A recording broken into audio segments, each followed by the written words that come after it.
Mari kita berdiri. Saudaraku, ingatkah kita dengan apa yang disampaikan oleh Paulus yang demikian?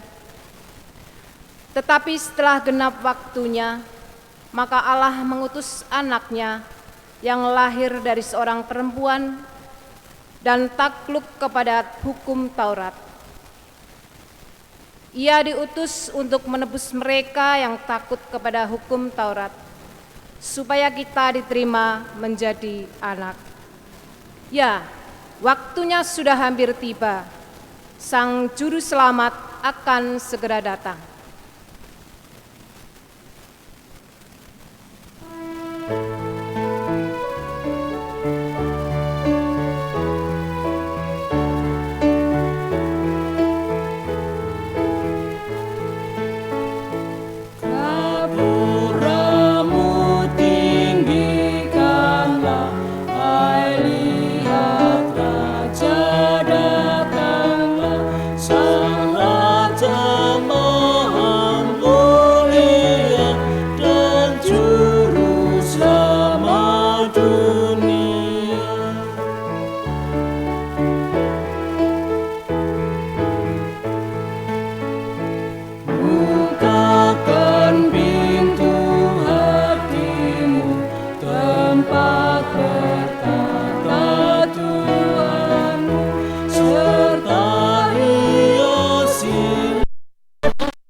Jemaat yang terkasih, ibadah Minggu Advent yang keempat ini terjadi karena pertolongan kita adalah di dalam nama Tuhan, Pencipta langit dan bumi.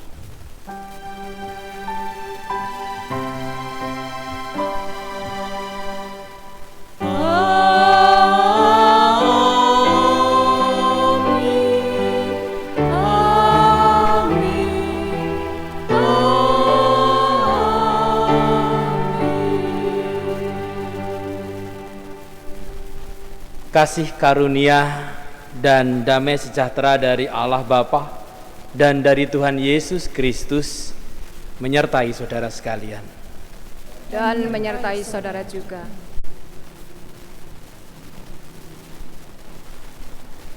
Saudaraku, 4 buah lilin telah dinyalakan.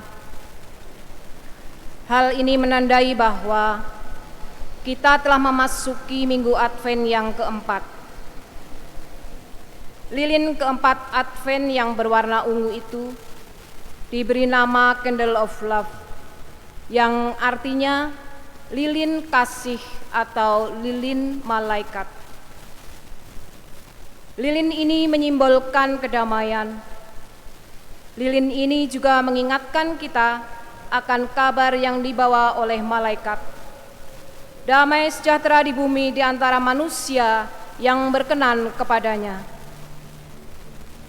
Memasuki Advent keempat ini, kita akan menggumuli tema Penebus Tahta Daud. Melalui tema ini, kita diajak bersama untuk tetap meyakini bahwa Tuhan Yesus adalah penggenapan janji Tuhan, bahwa ia akan menjadi besar dan tahta Daud bapa leluhurnya akan dikaruniakan kepadanya. Dengan demikian, maka kita akan semakin sungguh di dalam menantikan kedatangannya yang kedua.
dan belenggu pedih, dan umatmu lepaskanlah dari lembah sengsaranya.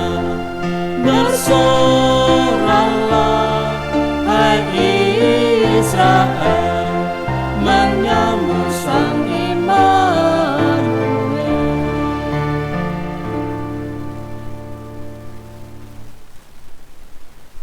Saudaraku, marilah kita mengakui dosa-dosa kita. Jemaat dipersilakan bersaat teduh.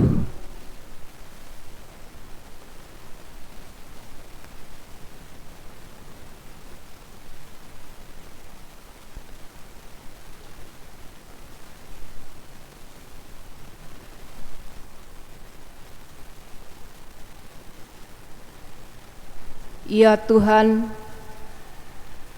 berbagai pengalaman kehidupan telah kami lalui.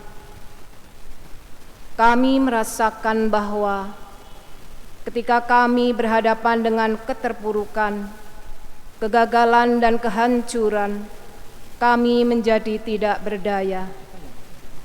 Kami hanya terdiam di dalam kesesakan hati kami.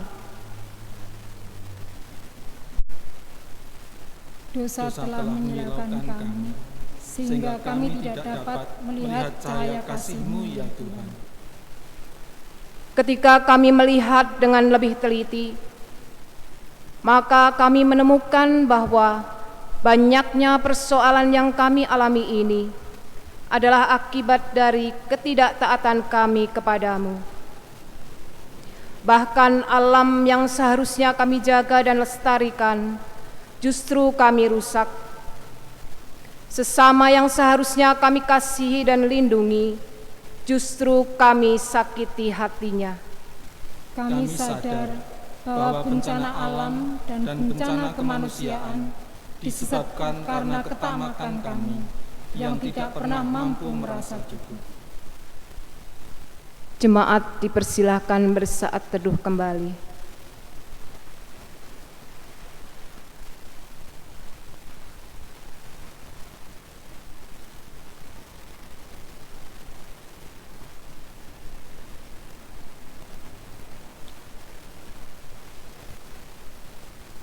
Walaupun demikian, kami tetap percaya bahwa Engkau tidak membiarkan kami jatuh dalam kehancuran. Kasihanilah kami, ya Tuhan. Mampukan kami untuk mengisi hasrat kami dengan kasih-Mu, sehingga kami dapat dipakai menjadi alat pembaruan, agar wajah kehidupan dunia ini semakin ramah. Di dalam nama Tuhan Yesus kami sudah berdoa. Amin.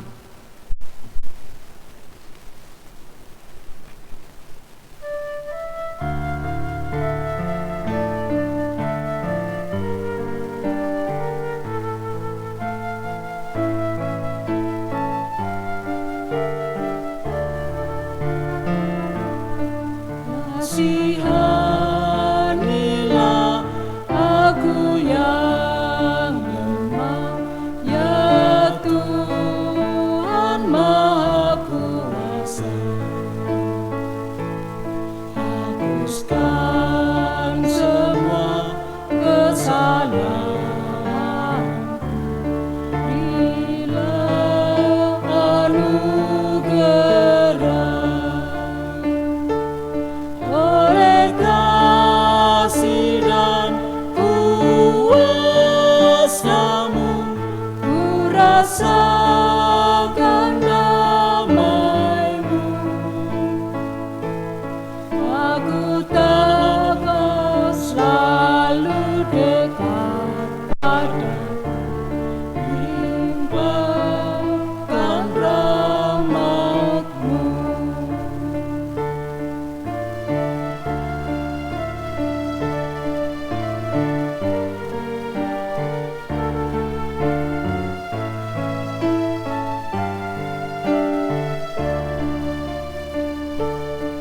Kini aku sadari dosa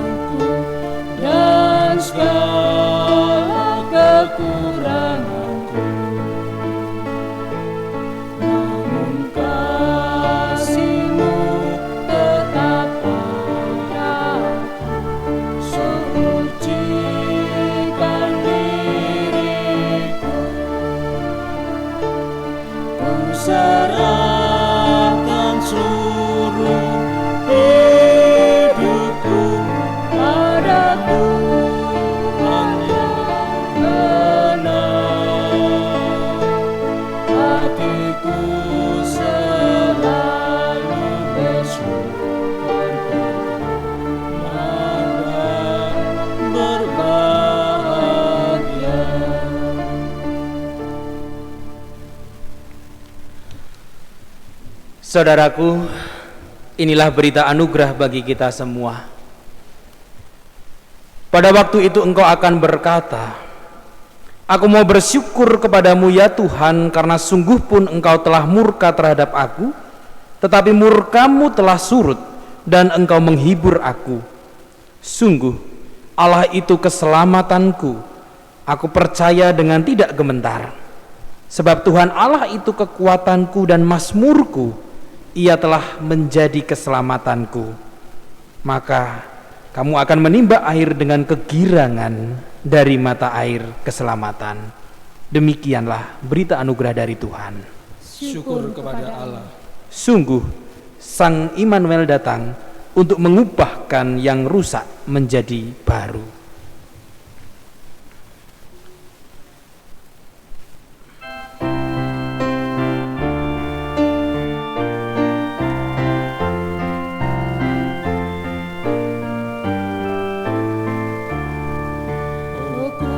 Daud datanglah, gapura surga bukalah, tutuplah jalan seteru, supaya selamat umatmu. Bersoraklah, hai Israel, menyambut Sang Immanuel.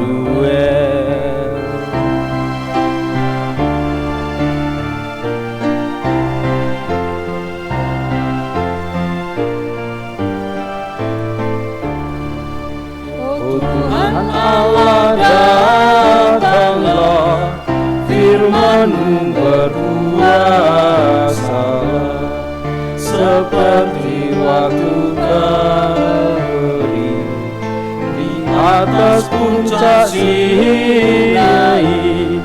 Bersoraklah, hai Israel, menyambut Sang Immanuel.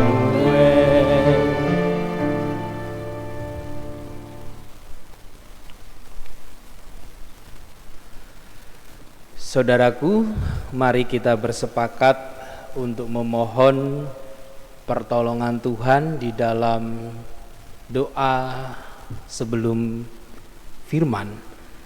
Dan marilah kita bersama memohon pertolongan itu melalui lagu Isilah Mataku dengan Citra Salib-Mu.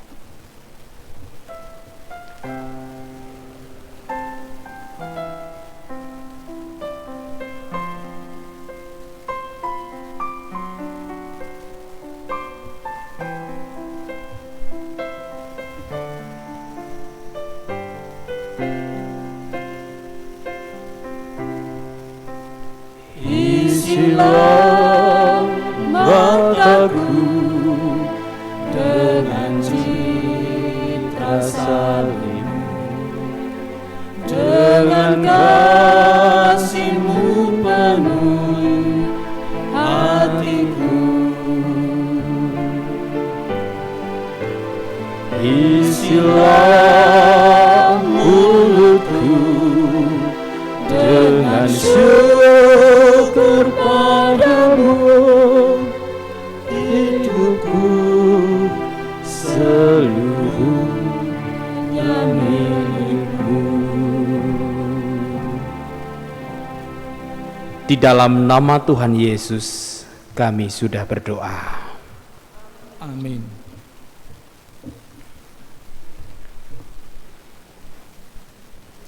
Ibu bapak saudara yang terkasih dalam Tuhan Yesus Kristus,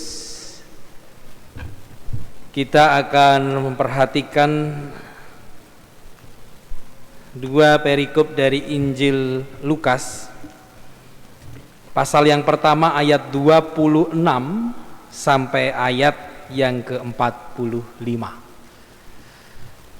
Lukas pasal pertama ayat 26 sampai ayat yang ke-45.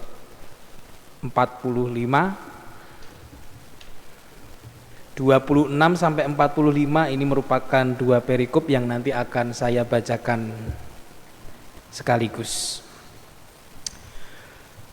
Begini bunyi firman Tuhan. Dalam bulan yang keenam, Allah menyuruh malaikat Gabriel pergi ke sebuah kota di Galilea bernama Nazaret, kepada seorang perawan yang bertunangan dengan seorang bernama Yusuf dari keluarga Daud. Nama perawan itu Maria. Ketika malaikat itu masuk ke rumah Maria, ia berkata, "Salam, hai engkau yang dikaruniai, Tuhan menyertai engkau." Maria terkejut mendengar perkataan itu, lalu bertanya di dalam hatinya, apakah arti salam itu? Kata malaikat itu kepadanya, "Jangan takut, hai Maria, sebab engkau beroleh kasih karunia di hadapan Allah. Sesungguhnya engkau akan mengandung dan akan melahirkan seorang anak laki-laki, dan hendaklah engkau menamai dia Yesus. Ia akan menjadi besar dan akan disebut anak Allah yang maha tinggi, dan Tuhan Allah akan mengaruniakan kepadanya tahta Daud, bapa leluhurnya. Dan ia akan menjadi raja atas kaum keturunan Yakub sampai selama-lamanya, dan kerajaannya tidak akan berkesudahan." Kata Maria kepada malaikat itu, "Bagaimana hal itu mungkin terjadi? Karena aku belum bersuami." Jawab malaikat itu kepadanya, "Roh Kudus akan turun atasmu, dan kuasa Allah yang maha tinggi akan menaungi engkau. Sebab itu, anak yang akan kau lahirkan itu akan disebut kudus, anak Allah. Dan sesungguhnya Elisabet, sanakmu itu, ia pun sedang mengandung seorang anak laki-laki pada hari tuanya, dan inilah bulan yang keenam bagi dia yang disebut mandul itu. Sebab bagi Allah tidak ada yang mustahil." Kata Maria, "Sesungguhnya aku ini adalah hamba Tuhan. Jadilah padaku menurut perkataanmu itu." Lalu malaikat itu meninggalkan dia. Beberapa waktu kemudian berangkatlah Maria dan langsung berjalan ke pegunungan menuju sebuah kota di Yehuda. Di situ ia masuk ke rumah Zakaria dan memberi salam kepada Elisabet. Dan ketika Elisabet mendengar salam Maria, melonjaklah anak yang di dalam rahimnya, dan Elisabet pun penuh dengan Roh Kudus, lalu berseru dengan suara nyaring, "Diberkatilah engkau di antara semua perempuan, dan diberkatilah buah rahimmu. Siapakah aku ini sampai ibu Tuhanku datang mengunjungi aku? Sebab sesungguhnya ketika salammu sampai kepada telingaku, anak yang di dalam rahimku melonjak kegirangan. Dan berbahagialah ia yang telah percaya, sebab apa yang dikatakan kepadanya dari Tuhan akan terlaksana." Demikianlah firman Tuhan. Berbahagialah kita yang mendengar serta memelihara firman di dalam hidupnya. Maranatha.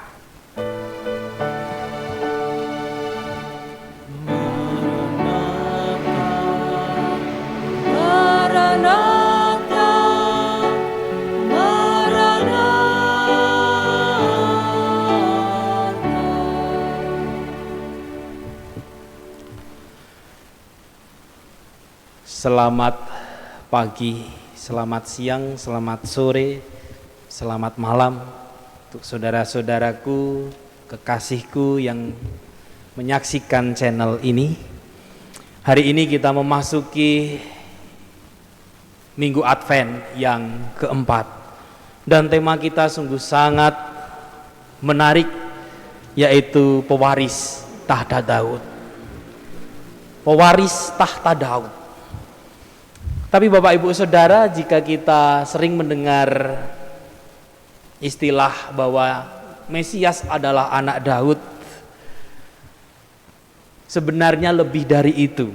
Saat kita melihat di dalam Injil yang sama, di dalam Lukas 20 ayat yang ke-44, di sana dikatakan, "Jadi Daud menyebut dia tuannya, bagaimana mungkin ia anaknya pula?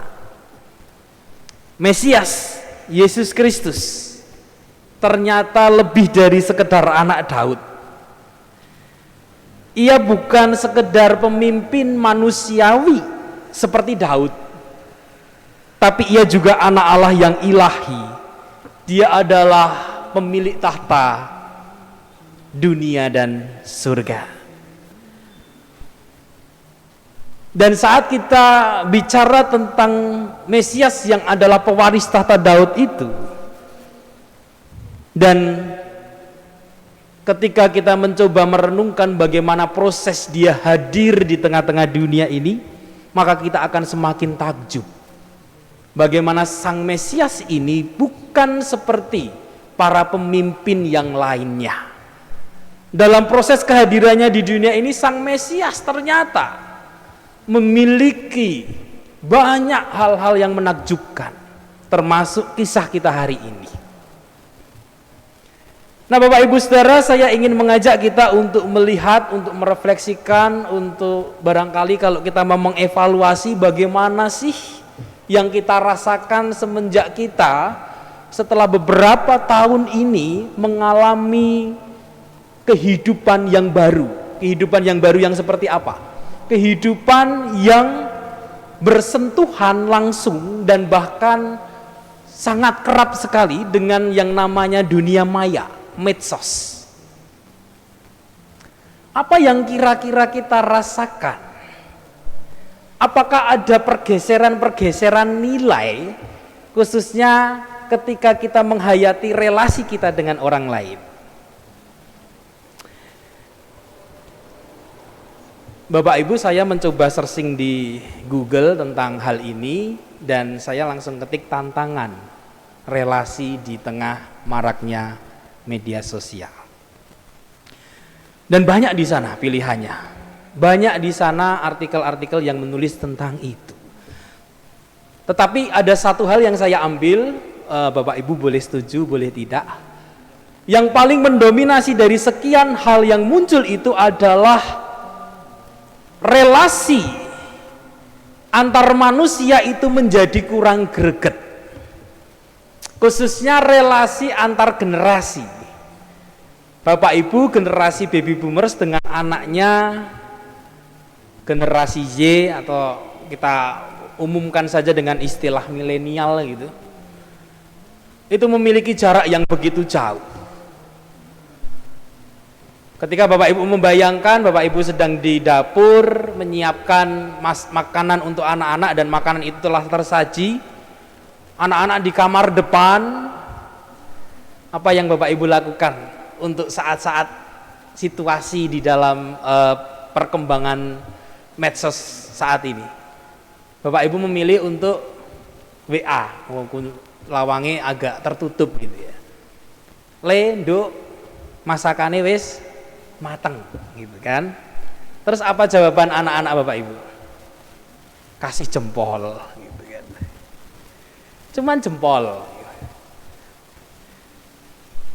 Lalu ketika kita melihat lagi, beberapa hari lagi, tepatnya 2 hari lagi kita akan bersama memperingati Hari Ibu. Apa yang kita lakukan dalam menyambut Hari Ibu beberapa tahun terakhir ini? Kebanyakan dari kita akan memulai dengan story, dengan status dalam medsos, entah itu dalam FB, entah itu dalam WA, IG, apapun itu. Mencoba untuk menjelaskan bahwa kita ini adalah sosok yang care terhadap ibu kita. Apakah kita pernah sungguh-sungguh mendatangi ibu kita itu dengan ucapan terima kasih dan pelukan hangat? Apakah kita sungguh-sungguh, kalau sekarang dalam masa pandemi ya tidak boleh pelukan, apalagi dari luar kota, kita sungguh-sungguh menelpon dia, kita sungguh-sungguh memberikan ucapan dengan hati yang tulus, atau sekedar nulis story cukup?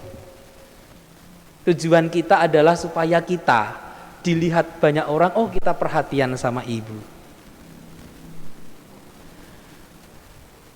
Nah Bapak Ibu, inilah yang saya katakan relasi antar manusia dalam era sekarang ini menjadi kurang greget.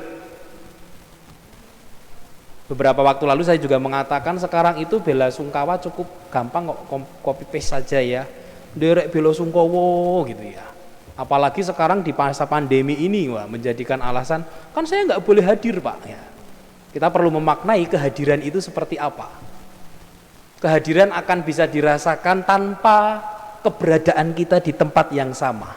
Dengan cara apa? Dengan cara mengucapkan bela sungkawa dari hati.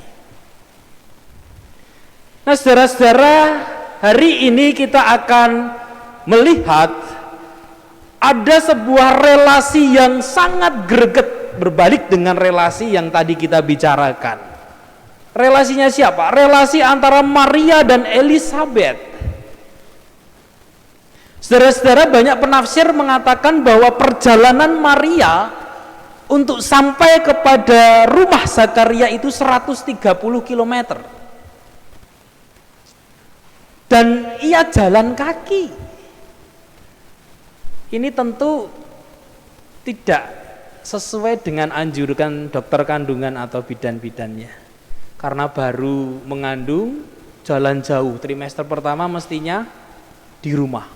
Tetapi ini karena semangat yang luar biasa, karena syukur yang luar biasa, Maria ingin berbagi kisahnya dengan Elizabeth. Saudara-saudara, keduanya adalah orang yang sama-sama menerima anugerah. Tetapi tidak semata-mata anugerah yang mereka terima itu kemudian menepikan kelemahan manusiawi mereka. Mereka menerima anugerah tetapi secara manusiawi mereka merasa lemah. Kita akan lihat dari Elizabeth dulu dalam kehidupannya sebagai istri seorang imam. Bayangkan ada sebuah beban ketika ia sampai hari tuanya tidak kunjung mengandung. Orang yang mandul pada saat itu lazim disebut orang yang sedang mendapatkan kutukan Allah. Dan dia adalah seorang istri imam. Oleh sebab itu beberapa catatan penafsir mengatakan bahwa Zakaria itu menjauh dari imam-imam yang lain.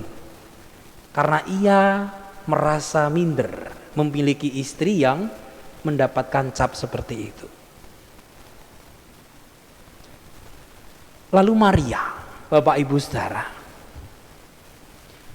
Maria adalah seorang muda, seorang perawan yang tentu memiliki rancangan hidupnya sendiri. Dia memiliki cita-cita. Tetapi dia harus merelakan cita-citanya itu di bawah kehendak Allah. Harus menundukkan diri di bawah rancangan Allah. Tentu sebagai perempuan dia ingin setelah bertunangan dengan Yusuf dia akan menikah, lalu dia akan memiliki seorang anak dari hubungan yang lazim. Tetapi apa kenyataannya? Maria mengandung sebelum dia menikah. Dan ini tentu akan terjadi pergunjingan di dalam kehidupannya. Akan terjadi tekanan karena semestinya ia belum mengandung secara biologis, tidak masuk akal.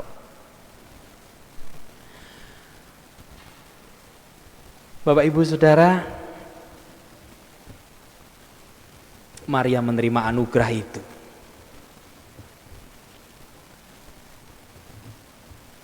Maria mengatakan, sesungguhnya aku ini adalah hamba Tuhan. Jadilah padaku menurut perkataanmu itu.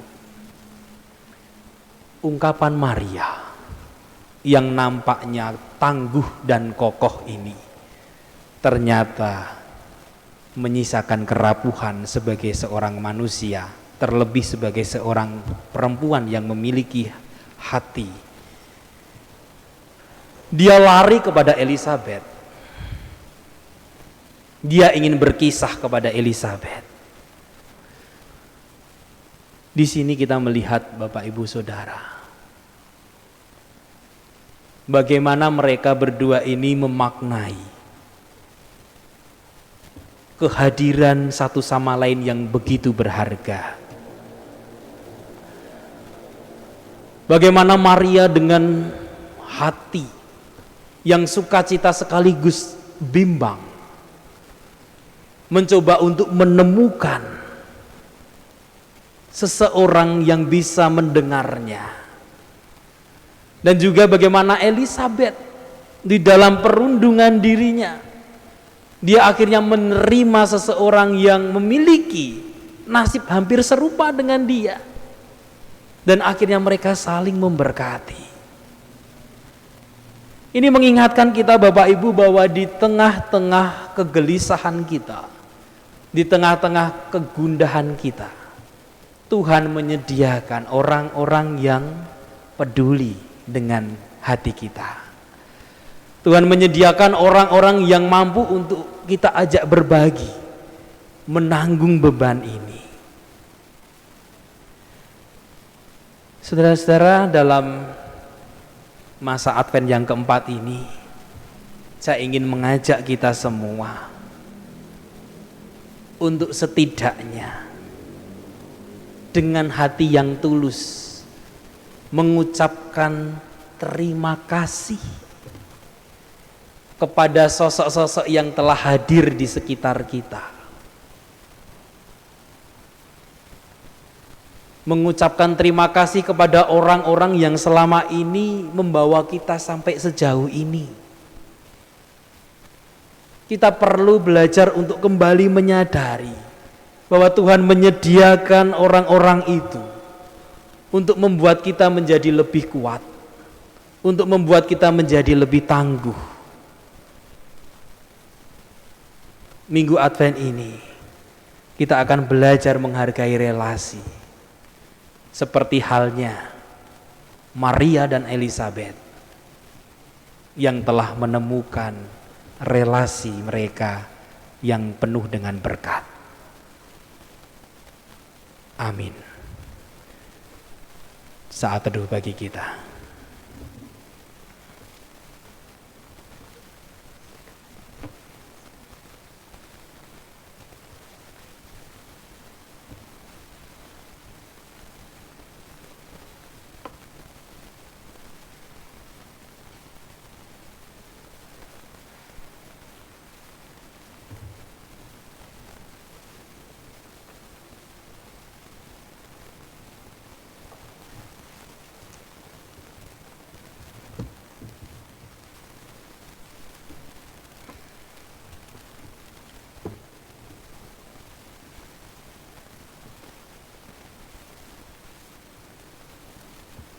Warta Jemaat Minggu 20 Desember 2020.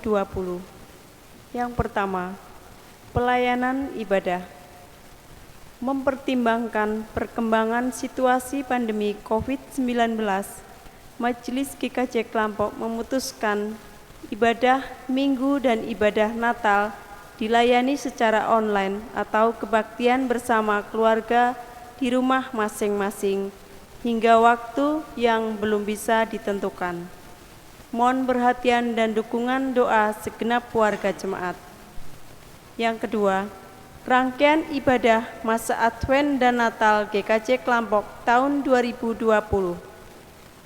Minggu Advent pertama sampai Advent 4, tanggal 29 November 2020 sampai 20 Desember 2020. Ibadah Natal hari Jumat tanggal 25 Desember 2020 dilayani secara online. Persembahan 1. Syukur Natal. Mohon perhatian dan dukungan doa segenap warga jemaat. Yang ketiga, Teknis pengumpulan persembahan. Majelis telah menyiapkan teknis pengumpulan persembahan bagi jemaat yang rindu untuk memberikan persembahan. Yang pertama, transfer ke rekening BRI atas nama GKJ Klampok dengan nomor yang tertera di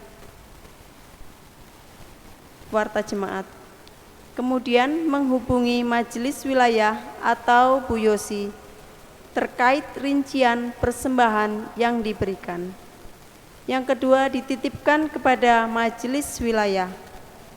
Ketiga, bisa dititipkan ke kantor sekretariat. Keempat, atau sesuai kesepakatan di wilayah masing-masing. Mohon perhatian dan dukungan segenap warga jemaat. Yang keempat, aksi sosial. Majelis di bidang diakonia akan mengadakan aksi sosial berupa pembagian sembako kepada tukang becak dan masyarakat kurang mampu di sekitar lingkungan gereja pada hari Kamis 24 Desember 2020. Mohon dukungan doa segenap warga jemaat. Yang kelima, pelayanan sakramen baptis. Majelis menerima surat permohonan pelayanan baptis anak atas nama 1. Manuel Pramayoga Aprilio, putra Bapak Suswantoro dan Ibu Rema Eki Agustina wilayah Salom. 2. Krisherani Tris Putri, Krisheraniki Tekun dan Krishenarikion Pancaligar, Putri Ibu Rasmini wilayah Kecitran. Yang kedua, permohonan pelayanan baptis dewasa atas diri Saudara Kris Hartoyo Seloputro wilayah Kecitran. Pelayanan sakramen baptis akan dilaksanakan pada hari Minggu 27 Desember 2020 pukul 7 waktu Indonesia Barat di GKJ Klampok dan akan dilayani oleh Bapak Pendeta Andreas Tri Febriantoro dengan tetap mengacu pada tata laksana ibadah new normal. Pembatasan jumlah pelayan dan kehadiran keluarga inti, pendadaran dan gladi bersih. Persiapan baptis akan dilaksanakan pada hari Sabtu 26 Desember 2020 pukul 17 waktu Indonesia Barat di GKJ Klampok. Mohon perhatian dan dukungan doa segenap warga jemaat. Yang keenam, libur Natal dan Tahun Baru kantor sekretariat. Dalam rangka Natal, Tahun Baru, serta cuti bersama akhir tahun, kantor sekretariat tutup atau libur mulai tanggal 22 Desember 2020 sampai 2 Januari 2021. Jika membutuhkan pelayanan, dapat menghubungi Bu Yosi atau Sekretaris Majelis, Ibu Rina dan Ibu Warsiti. Mohon perhatian dan dukungan doa warga jemaat. Yang ketujuh, cuti bersama. Pendeta Andreas Tri Febriantoro cuti pada tanggal 1 sampai 8 Januari 2021. Mohon perhatian dan dukungan doa segenap warga jemaat. Demikian warta jemaat Minggu 20 Desember 2020. Terima kasih.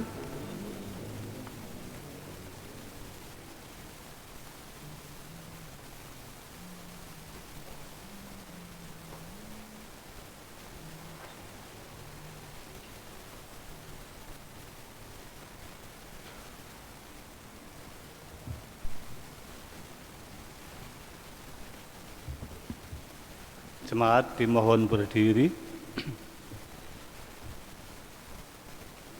Saudaraku, dengan terus meyakini bahwa Tuhan Yesus telah melakukan karya bagi kemanusiaan di dunia ini, maka mari kita mengakui iman percaya kita melalui pengakuan iman rasuli.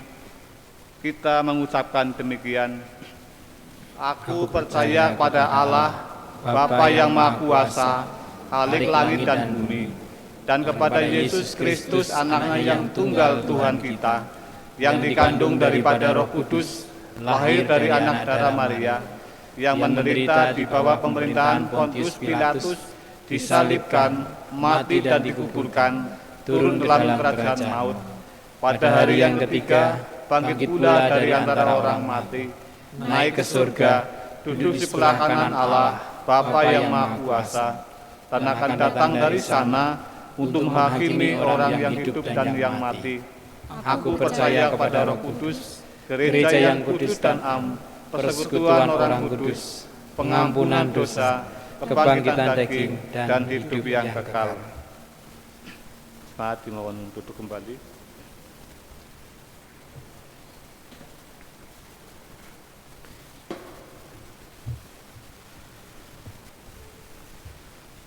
Mari kita bersama berdoa. Tuhan, kami mengucap syukur karena kami boleh menghayati masa Advent yang keempat. Di tengah situasi yang penuh dengan kegelisahan, baik itu karena pandemi COVID-19 yang masih berjalan, ataupun karena bencana-bencana yang terjadi di sana sini.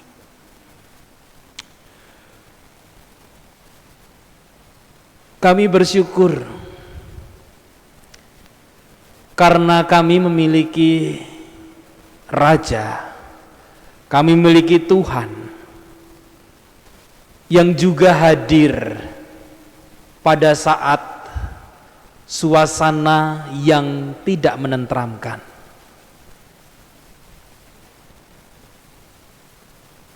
Tuhan kami hadir di tengah situasi politik yang memanas, di tengah pembantaian bayi-bayi manusia, di tengah kegelisahan hati masyarakat. Dan Tuhan kami hadir di tengah penolakan. Biarlah semangat ini, ya Allah, yang boleh kami bawa ketika kami hendak sungguh-sungguh menghayati kehadiran di dalam dunia ini.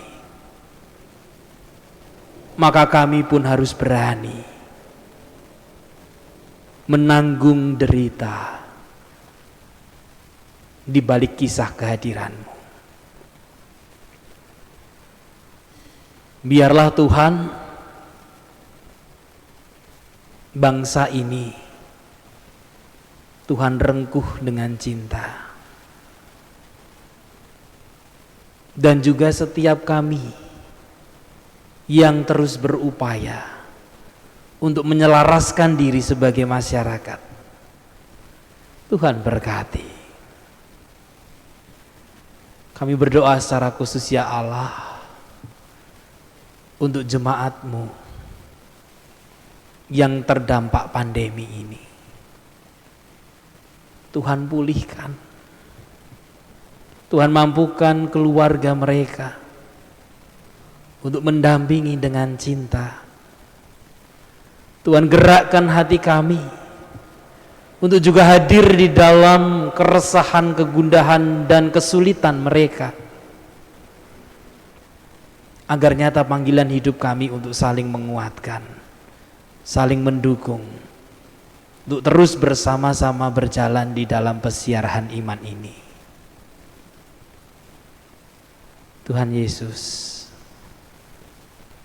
kami berdoa untuk masing-masing keluarga, khususnya jemaat GKJ Kelampok. Berikanlah kekuatan untuk memelihara cinta mereka. Berikanlah kesungguhan hati untuk terus membawa keluarga mereka mendekat kepada jalan Tuhan.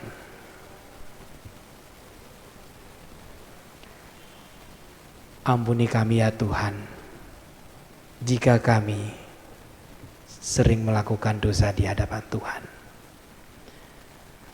Kami menyerahkan jalannya ibadah ini sampai akhirnya nanti ke dalam tangan kuasa-Mu. Dalam Kristus Yesus kami berdoa. Amin.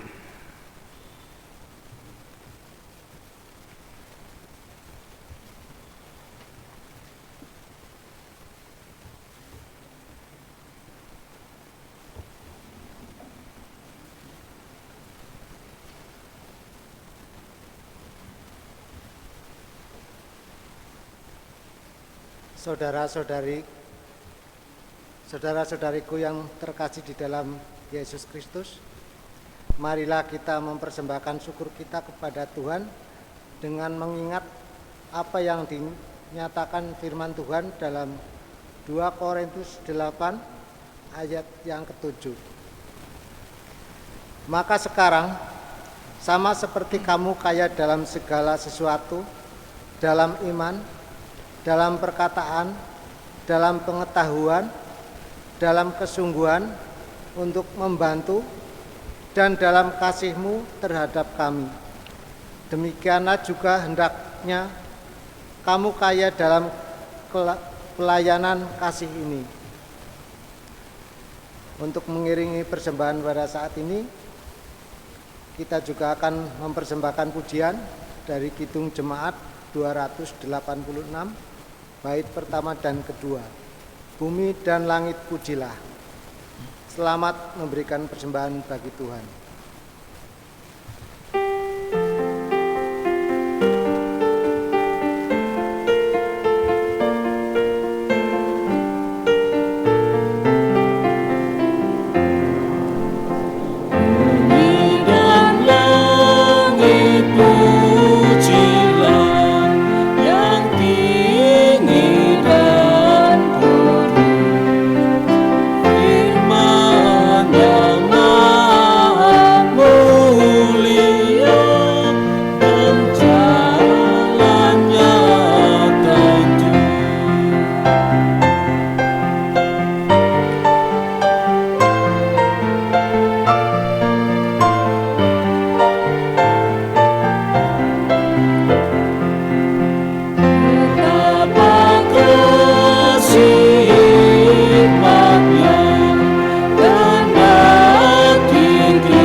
Persembahan ini di dalam doa. Kembali kami mengucap syukur kepada-Mu ya Allah atas berkat yang Kau curahkan di dalam kehidupan kami setiap saat. Terbukti kami telah boleh mengikuti ibadah untuk memuji dan memuliakan nama-Mu dan mendengarkan sabda-Mu. Biarlah apa yang telah kami terima dan kami dengar ya Bapa dapat menguatkan iman kami dan dapat menjadi pedoman bagi kehidupan kami. Di kesempatan ini juga kami telah menyiapkan persembahan sedikit dari apa yang Engkau berikan kepada kami ya Bapa. Kiranya Engkau terima dan kuduskan, agar supaya persembahan ini berguna bagi pelayanan di gereja Tuhan dan untuk kemuliaan nama Tuhan. Kiranya Engkau juga akan memakai saudara kami yang telah Engkau tunjuk sebagai pengelola persembahan ini. Kiranya Engkau tuntun dan bimbing mereka agar supaya persembahan ini dapat dipergunakan dengan sebaik-baiknya. Ya Bapa, seusai ibadah ini kami juga hendak pulang ke tempat kami masing-masing. Kiranya Engkau sertai kami dan bimbing kami hingga sampai tujuan dengan selamat. Tak lupa kami juga berdoa bagi saudara-saudara kami yang pada saat ini telah mengikuti ibadah di rumah masing-masing. Kiranya Engkau sertai mereka dan lindungi mereka. Berilah mereka kelancaran di dalam mengikuti ibadah pada hari ini. Apabila di dalam kami mengaturkan persembahan pada saat ini terselip dosa dan kekurangan, kiranya Tuhan ampuni. Doa persembahan ini kami panjatkan hanya di dalam nama Tuhan kami Yesus Kristus yang telah mengajarkan berdoa demikian. Bapa kami di surga, dikuduskanlah namamu, datanglah kerajaanmu, jadilah kehendak-Mu di bumi seperti di surga. Berikanlah kami pada hari ini makanan kami yang secukupnya, dan ampunilah kami akan kesalahan kami, seperti kami juga mengampuni orang yang bersalah kepada kami. Janganlah membawa kami ke dalam pencobaan, tetapi lepaskanlah kami daripada yang jahat. Karena Engkau-lah yang punya kerajaan dan kuasa dan kemuliaan sampai selama-lamanya. Amin. Rancangan Allah yang adalah damai sejahtera akan segera terwujud di dalam karya Tuhan Yesus Kristus. Oleh karena itu, mari kita senantiasa menyiapkan hati untuk menyambut Dia, Sang Penerus tahta Daud.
Saudaraku, dengan tetap beriman kepada Tuhan, maka sekarang arahkanlah pandanganmu kepada dunia.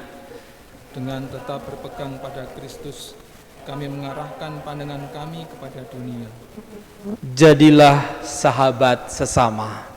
Sebab kami rindu mempersaksikan Kristus.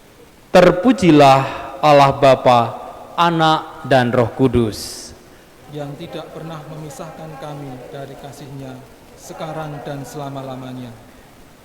Pergilah dalam damai sejahtera dan terimalah berkat dari Tuhan. Tuhan memberkati engkau dan melindungi engkau. Tuhan menyinari engkau dengan wajah-Nya dan memberi engkau kasih karunia. Tuhan menghadapkan wajah-Nya kepadamu dan memberi engkau damai sejahtera. Amin.